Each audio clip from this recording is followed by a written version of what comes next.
Olá, meus queridos amigos, queridos irmãos, meu nome é Roberto Castilho e nós estamos aqui com a série História da Redenção. Nossas leituras da semana, Êxodo de 12 a 14, Patriarcas e Profetas, capítulo 24 e 25, e obviamente o capítulo 16 do História da Redenção, Israel escapa da servidão. Bom, meus amados, os filhos de Israel, eles seguiram as orientações de Deus e nenhum morreu, nenhum primogênito morreu, o que não aconteceu com o faraó. Por volta da meia-noite, o anjo da morte passa pelo Egito, ultrapassa por cima, né? Passa por cima. Páscoa é passar por cima, o significado, que é pechar. E aí ele ultrapassa o povo de Israel e atinge ao Egito. Depois disso, obviamente, o Egito, né, o faraó deixa o povo sair, cumprindo-se então a promessa feita lá em Gênesis 15, versos 13 e 14 para Abraão, onde ele seria peregrino na terra, seria escravo, mas que Deus libertaria depois de 400 anos. E isso ocorreu à risca no capítulo 12, verso 41, onde diz ali que Moisés liberta o povo com todos os seus bens, assim como havia prometido para Abraão que ocorreria. Após isso, Jesus já tinha feito o milagre da libertação e agora Jesus também cuida do seu povo.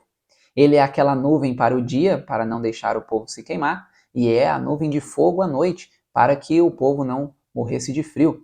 Então, lá no deserto é 880, né? Então, Jesus cuidando do seu povo, assim como cuida de cada um de nós. Não precisamos temer, porque Cristo está conosco. Deus sabia que saindo do Egito, o caminho seria entre os filisteus. E sabia que os filisteus não iam dar passagem para um povo que não era deles. E como o povo não estava preparado para guerras, pois nunca havia guerreado antes, Deus então enviou eles pelo caminho do Mar Vermelho. O faraó ali começou a ser influenciado por pessoas ali em torno dele, e aí chegou ao ponto de, não, que besteira que eu fui fazer de deixar esse povo ir, vamos atrás dele, vamos trazê-los de volta, e se não for para trazer, a gente mata ele lá. Depois, o povo acabou ficando entre o mar e os egípcios, e o povo, depois de ver pragas, depois de ver a proteção de Deus com nuvem, depois de ver tudo que Deus estava fazendo em favor deles, eles sucumbem. Eles não acreditam em Deus. E aí vão questionar Moisés. Ô Moisés, você trouxe a gente para morrer aqui? E aí Moisés diz para eles, olha, gente, não é assim que funciona. Creiam em Deus que vocês vão ver maravilhas acontecer. E aí Moisés ali ora a Deus fervorosamente. Eu gostaria de ler um verso para vocês, né, um parágrafo. Olha que coisa interessante. Diz o seguinte: quão cedo os israelitas perderam a confiança em Deus. Tinham testemunhado todos os seus juízos sobre o Egito para convencer o rei a deixar ir Israel.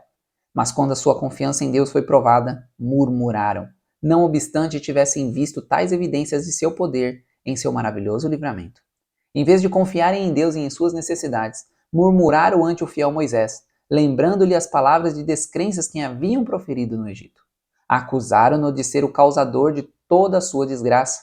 Ele os encorajou a confiar em Deus e cessarem suas expressões de descrença, e haveriam de ver o que Deus faria por eles.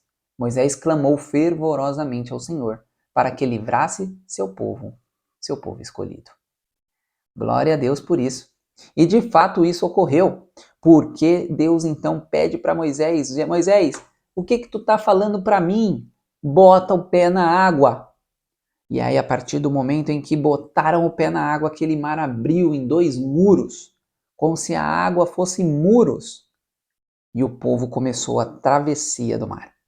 O povo egípcio foi bagunçado ali, Deus enviou areia, enviou redemoinhos, enviou algumas coisas para atrapalhar, e Ellen White comenta que os anjos tiravam as rodas das carruagens dos egípcios para atrapalhar, para eles não chegarem ao povo, e para que desse tempo do povo chegar ao outro lado.